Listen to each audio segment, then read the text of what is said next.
If you're wondering why I'm sitting in my car making this video, I'm actually waiting for my son's soccer match to start. And on the way down here to Mona Vale, we saw someone running down here in the classic kind of braking manner to run downhill, like as if you're kind of, holding back a horse, going, whoa, and leaning back and really putting on the brakes. So I thought I would make good use of this time and talk to you about downhill running. If you get downhill running right, it can really make a difference both to your race time and to your race experience and to your post-race experience as well. Downhill running really does take its toll on your legs. Think about any time that you've done a lot of downhill running, or maybe you've been out on a long bushwalk where you have done a lot of walking down stairs or walking down hills.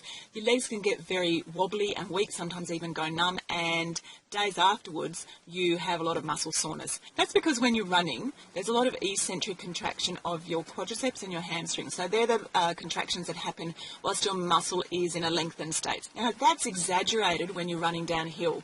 Your hamstrings have longer to be controlling the bottom part of your leg through the swing phase of your stride, and also there's greater gravitational forces and impact forces on your quads. Your quads are lengthening, and then when your foot hits the ground, they're actually contracting, trying not to let your knee bend too much. And then obviously in the downhill, that's exaggerated with greater impact and greater gravitational forces.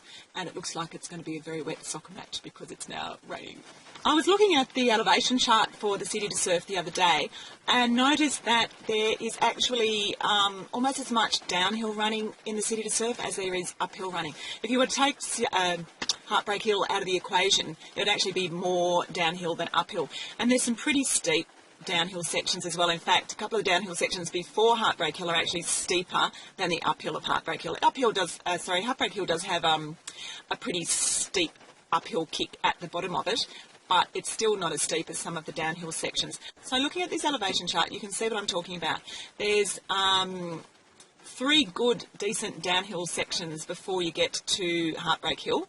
The race starts on a downhill, so you've really got to be good at this downhill running. If you've got your brakes on and really putting a lot of force through your quads on each of those downhill sections before you get to Heartbreak Hill, your legs are just going to be that much more fatigued. So if you can arrive fresh at the bottom of Heartbreak Hill, that's half the battle won. So all these downhill sections in the City to Surf present a great opportunity for you to make up time on your rivals, friends, husbands, children. To get faster at running downhill, you need to practice running downhill. You need to include it in your training, but not too much of it, because as I said before, it can really trash your legs.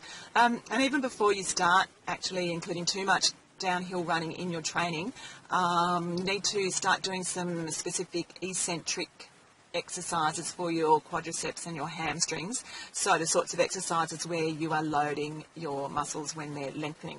And I'm going to go away this afternoon and record some of those. It would have been really good to be able to say, here's some I've prepared earlier, but I haven't.